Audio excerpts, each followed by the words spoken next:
Hello again, crafters. It's episode 4 of the Minecraft Vegan Survival Experience. Welcome back to my sadly still empty house. But don't be sad for long because we're about to shake things up. I can feel it. We're gonna make this happen. Jump with me. Jump. We're gonna make this area the most cozy, homey, gorgeous starter house in the history of ever. I have some really cool ideas and I can't wait to get going. Don't mind the arrows in my butt. I had an interesting encounter with a skeleton that I'd rather not talk about. In between episodes, I collected what I think is everything we're going to need to pretty this place up, and I put it all, boom, right here in this chest. We've got lots of flowers for some pops of color. We've got a few different colors of stone. I haven't decided which one to use, but we'll figure that out. Iron for everything. A lot of leaves for some awesome hedges and bushes. Lots of logs and some clay. More on the clay later. Since I don't know which stone to use to best match the color palette of the house, let's have a quick look here. Grab some stone, some granite, diorite, and andesite. Now let's place one of each and see which one looks best. Looks like the granite matches the house pretty well with that rich red-brown tone to it. Yeah, granite. We'll go with granite. Oh, poor granite. So many people throw you in the trash, but I will give you life. Today we're going to start at the back of the house. Remember, I had an idea of a dock coming out and taking advantage of this amazing waterfront view. I need to make a path down to the water from the house entrance. I like the smooth stone look here, so let's bring that out one more block. Now I'm thinking we come out a couple of blocks with our pathway and head down some wooden stairs to the water. A few stairs down, a little platform, and we're in the water. Nice. On the water, we'll change colors and go with, hey, squid, can you move, please? You gotta go. Yeah, that's it. Thanks. We're gonna go with the dark oak slabs down here. I don't want the dock to be too big, just enough to sit out on the water and watch the questionable squid activities. Maybe just a few blocks out. Let me remind you that this is for watching only. No fishing will be allowed in this vegan world, okay? Some logs in the corners and a little perch out front. We'll finish it off with some railings. Come over here at a lamppost and boom, look at that. We've got our very own nice little dock. Now I have some landscaping to do to clean up the sides of the stairs. I'll see you in a minute.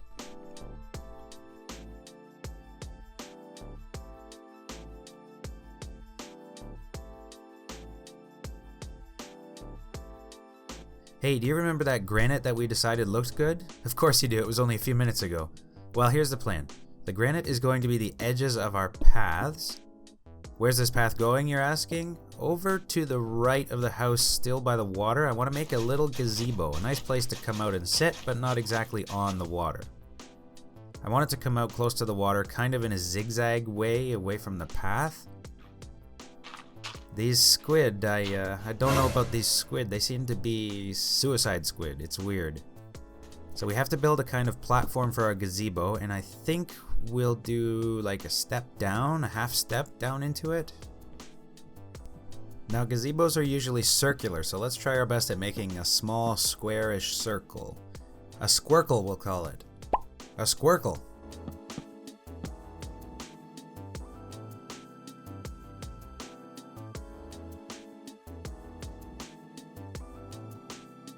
Let's make it nice and easy to step up on all 4 sides here with some slabs. I can hear another suicide squid out there. Not cool, guys. This is supposed to be a nice view.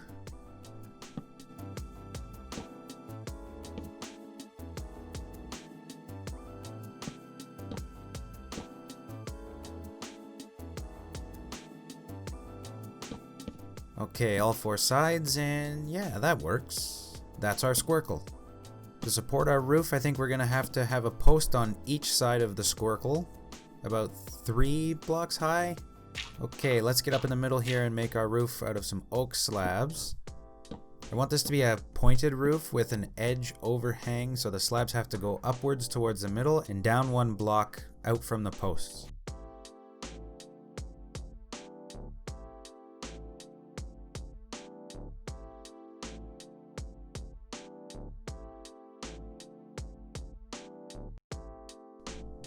One more up top and there we go. Now just to finish the overhang, and that looks great. A nice comfy staircase bench to sit and enjoy the view. Beautiful. The final touch, some lanterns. I love these things. A bit expensive on resources, but they look amazing. Let's test it out. Oh yeah, that's comfy. No butt splinters at all, unlike that skeleton a little bit earlier. Now that grass has grown over these blocks, let's figure out the rest of this path. So kind of like a diagonal zigzag path should work really well here. Be right back, need a new shovel. Alright, so new shovel and new leaves for hedges. Let's keep this path and gazebo kind of private feeling. Maybe start from here or here beside the house. Make this more diagonal and something like this, 2 blocks high, leading all the way to the gazebo.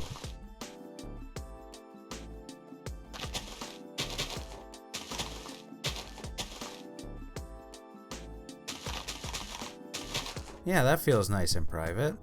Add the granite edging here, and we're gonna have to do something about the landscaping under here, but that's boring, so I'll cut that back in later. There it is, that should do, with a shiny new lamppost to light the way.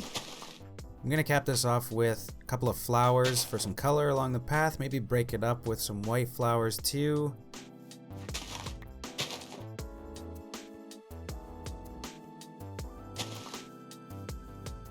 Moving on, we need some more life at the actual house. I'm thinking standard flower pots on the windowsill, just like that with the trapdoors.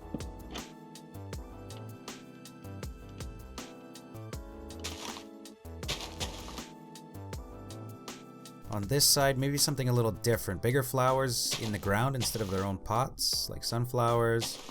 That might work. Looking at the other side, the one with the giant glass hole, I have an idea for this little section here.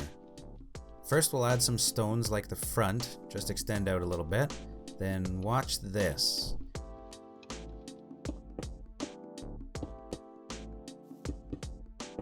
Yeah, little sectioned garden beds around the door. So my idea here is to have this way be the main pathway to other builds. But before we get away from the house, let's finish these windows on this side. Thinking those flower beds again, but a little different. Let's try these leaves around the outside. Since this is going to be the main pathway between builds, the leaf-edged garden beds look a little bit more grand, adding to that whole feel. Once we get down these stairs, I want to keep a straight path going for a little bit, but this time making it look like a brick path instead of just the grass blocks. Remember, our paths will be edged with granite.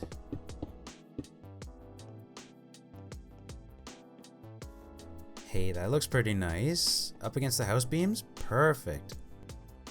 Now once we get here with the path, it's funny, this terrain is already kind of circle shaped. My thought was to do a little courtyard and a rounded path around here.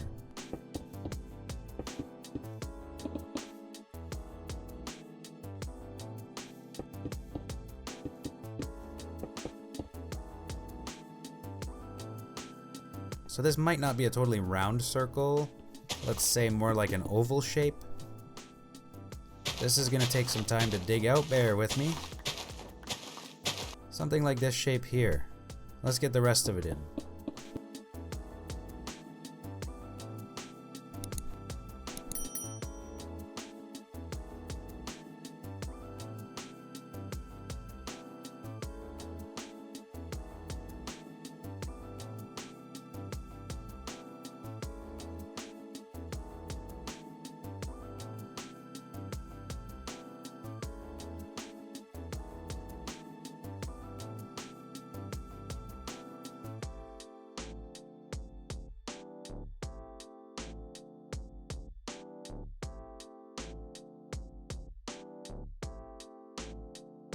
I want the courtyard to be accessible too, so stairs in the middle. These diorite stairs look great with this texture pack. It's essentially the same texture as granite, just a different color.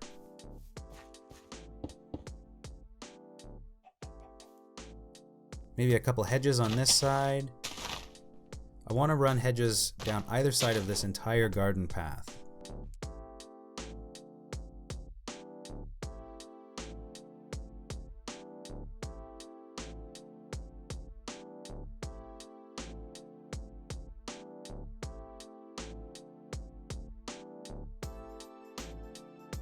Now what's something all great gardens have?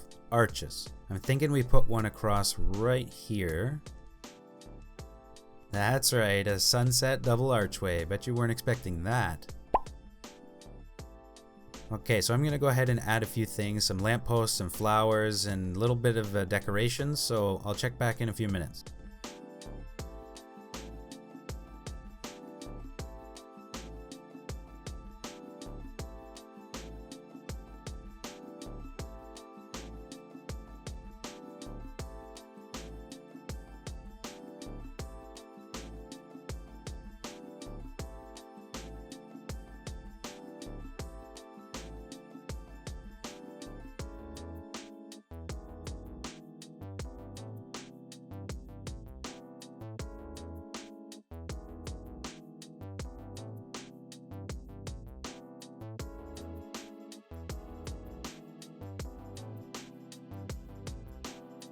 I went in and added some cracked stone brick randomly throughout the path just to break up the texture. And now, our newest favorite decoration, stone button rocks.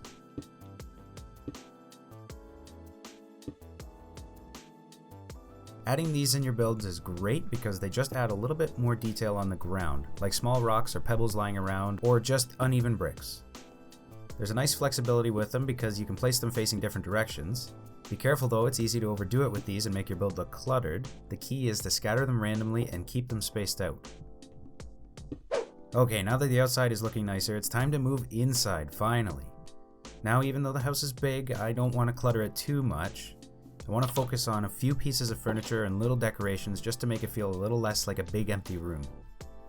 Once we enter, we need a place to put our hat and our jacket. An armor stand coat rack at the door works really well. Now what would a beautiful fireplace be without a place to sit in front of it? We'll put a little bench here. Very cozy.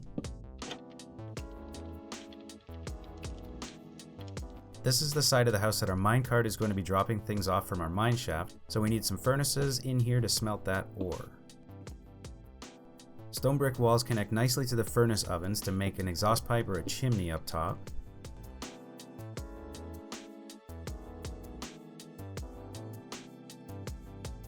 We'll do the same thing on the other side.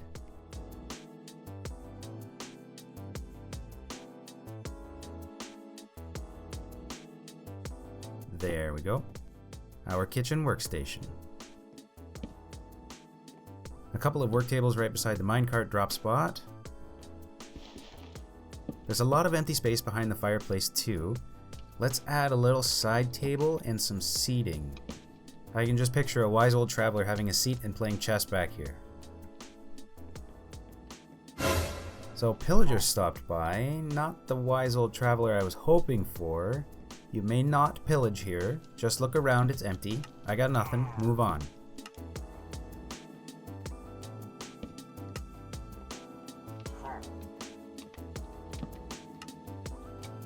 I'm thinking a flower pot on that table for a bit of decoration as well. Let's make a community table over here too, or a dining table.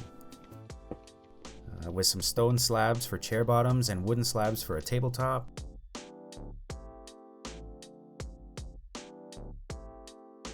These wooden signs are perfect for the ends of tables and the backs of chairs.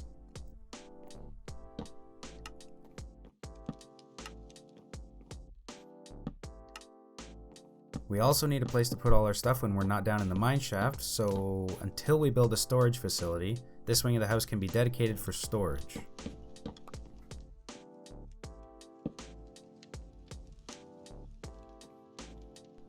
Upstairs, I'm going to keep it pretty simple with just a few places to sit. After all, we have some amazing views from the second floor, we don't need to clutter it up.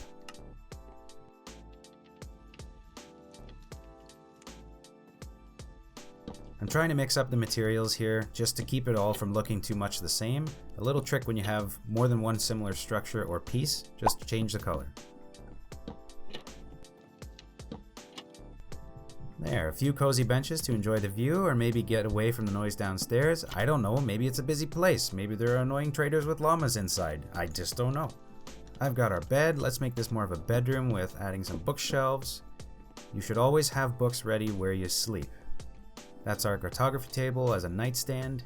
And let's add another clothing rack here too. Just like that, we have a bedroom. Lastly, I'm going to add some potted plants around these tables.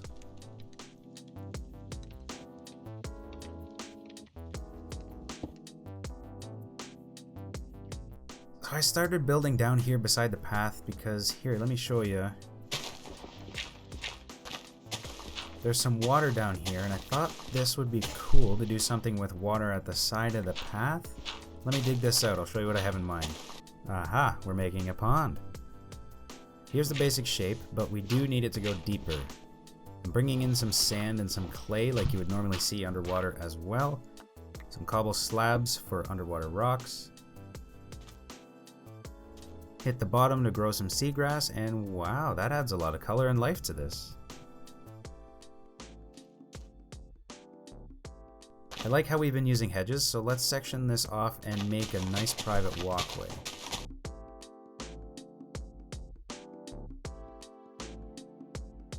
We'll add a little seating down here too, and again, make it feel nice and private.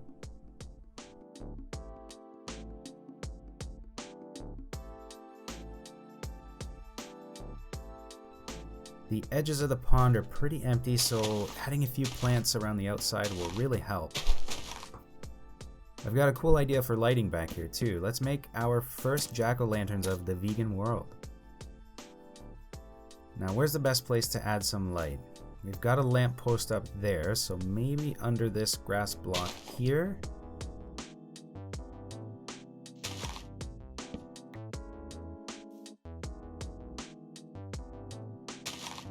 That's awesome. Nice color and a lot of light.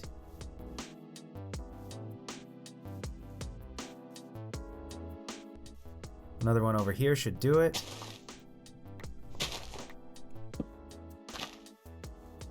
So we're pretty much done, so let's take a quick tour.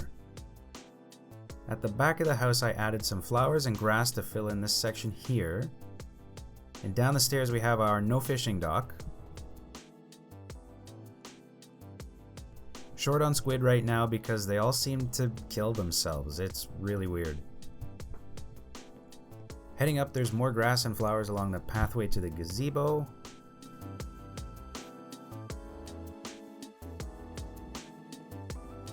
In here we have some light, a nice view, and some sugarcane I can harvest from time to time. The leaves as hedges block off the view to the village from this way. A comfy bench to sit in the middle.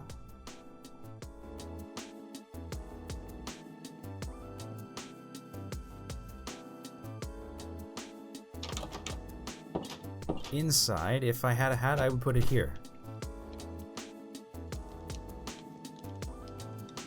Let's try out this bench. Oh yeah, and that's nice and comfy too. I need to put some hay bales under the campfires to make sure the smoke travels all the way out the chimney.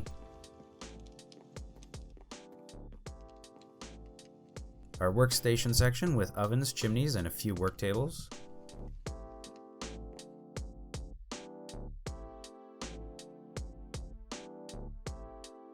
This trapdoor is where the minecart chest is going to be, and that's where we'll grab our items. Bedroom area with another place to put your hat, complete with a bed and lots of reading material. Maybe you want to keep a dream journal here on this table. I don't know, I'm not you, but it's here if you want it. I call this spot the wise old chess station. I wish there was a chessboard decoration block. It would go right there on the table. Ample storage in here. This can always be expanded either out or maybe even underground through the floor. If you're hungry for some mushrooms or flowers, this is the spot for you.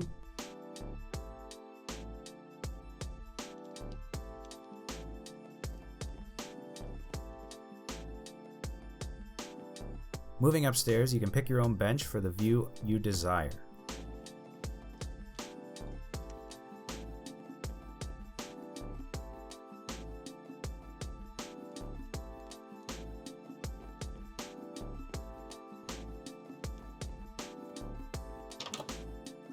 Out this door, the giant glass hole looks a lot better framed with garden beds and lampposts.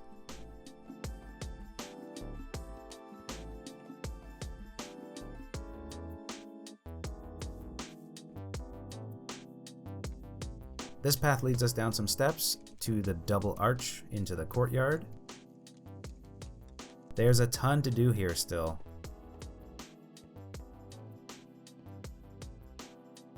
I want builds to branch off here, and here, and here, using this courtyard kind of like a central spot. Now my favorite spot in this build so far, tucked quietly away from this main path. What a nice little pond to sit by. No fish, but a lot of seagrass and sugarcane. Back in the middle of the courtyard, I'm not sure what we're going to put in this big grassy spot. It would be easy to make a fountain or some sort of water feature, but I don't know if I like that cliche build. If you have any ideas about what to put in there, drop them in the comments for me. I'd love some inspiration. And that's the tour, everyone. I hope you enjoy what I've done with this place, but this is just the start. Before we go, if you can do me a favor, if you like this series, these 3 things right here, it would really help me out. I am the Plant-Based Gamer, reminding you once again to eat your vegetables. Thanks for tuning in, and I hope to see you in the next one.